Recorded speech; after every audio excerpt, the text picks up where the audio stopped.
Bonjour. Bonjour, Alors, comment tu t'appelles? je m'appelle Kwesi. Et c'est un nom pas commun. Comment tu écris Kwesi? Kwezi. Très bien. Et tu as quel âge, Kwesi? J'ai 31 ans. Ok. Et tu es né où? Je suis né à Las Cruces, au Nouveau-Mexique, aux États-Unis. Aux États-Unis. Alors, tu es américain? Je suis franco-américain.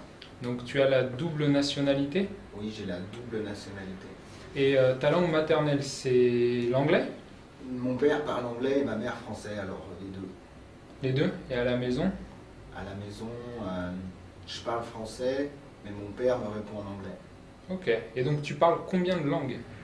Français-anglais. Français-anglais? Espagnol un petit peu? Non, je parle pas espagnol. Et tu habites où maintenant? J'habite entre Lyon et Genève, à Amberieu-en-Bugey. Très bien. C'est dans quel département? C'est dans l'Ain, Et le le 01. Le 01. Et qu'est-ce que tu aimes faire alors en général? Quelles sont tes passions? J'aime bien, j'aime bien faire la fête avec mes amis.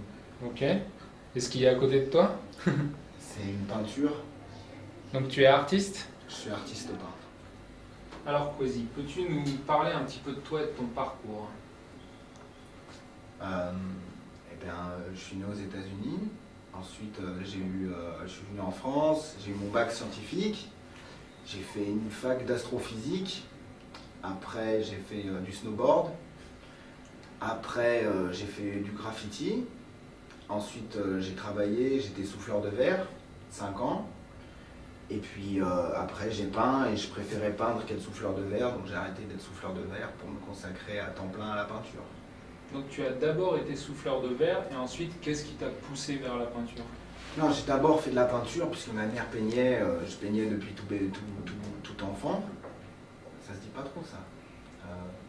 Depuis tout jeune, n'est-ce pas?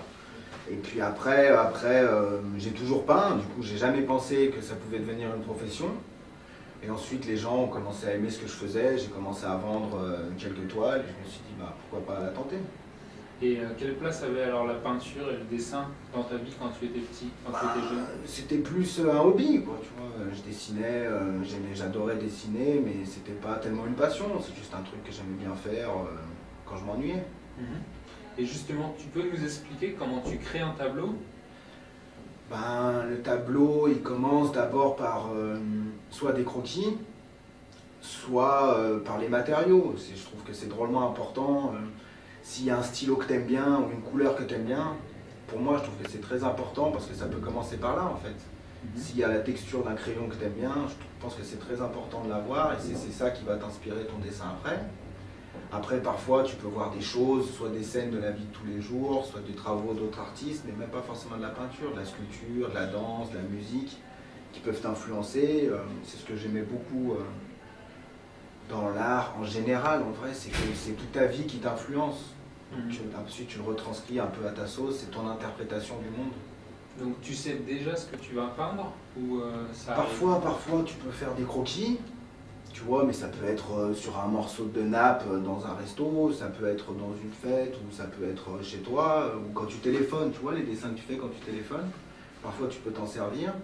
Et après, soit tu le transposes en grand, donc tu peux te servir du croquis, soit c'est plus des émotions. Par exemple, si ça fait longtemps que j'ai pas peint, alors ça va sortir tout seul, et ensuite je vois ce que ça donne, et en fait la toile, elle se construit elle-même. Ok. Et tu as des projets dans un futur proche? Et écoute, les projets dans un futur proche, ce serait d'accrocher l'expo. Après, on verra.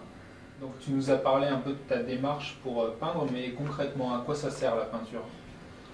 La peinture, ça sert vraiment en soi à rien.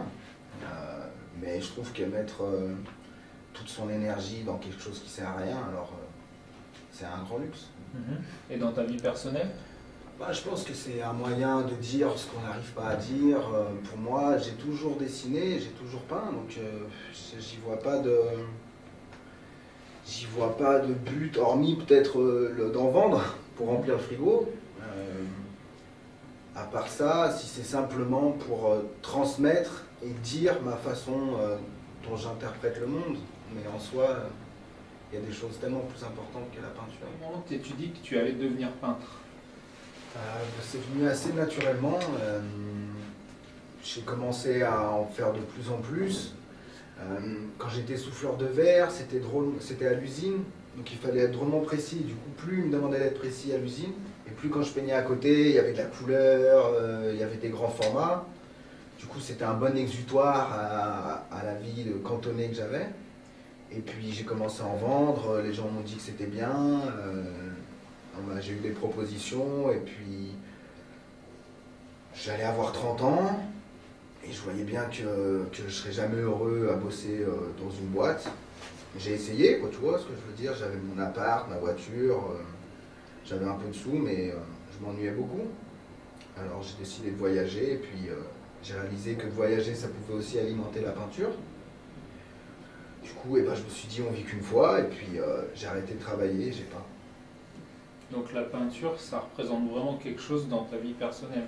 Ouais, maintenant, c'est non seulement c'est devenu mon métier, donc, mais ce qui était beau, je trouvais, dans la peinture, c'était que, comme je t'ai dit, tu peux l'alimenter de toute la vie qui t'entoure. Et c'est pas tous les métiers où tu peux puiser dans ta vie concrète de tous les jours.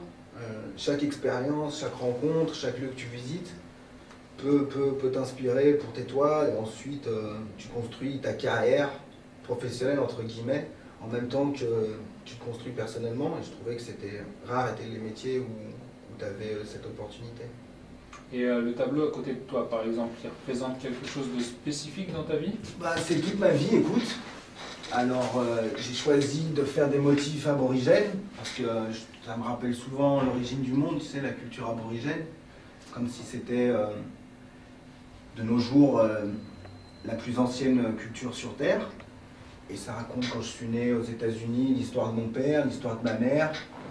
J'ai mis des personnages un peu tribaux, un peu au milieu.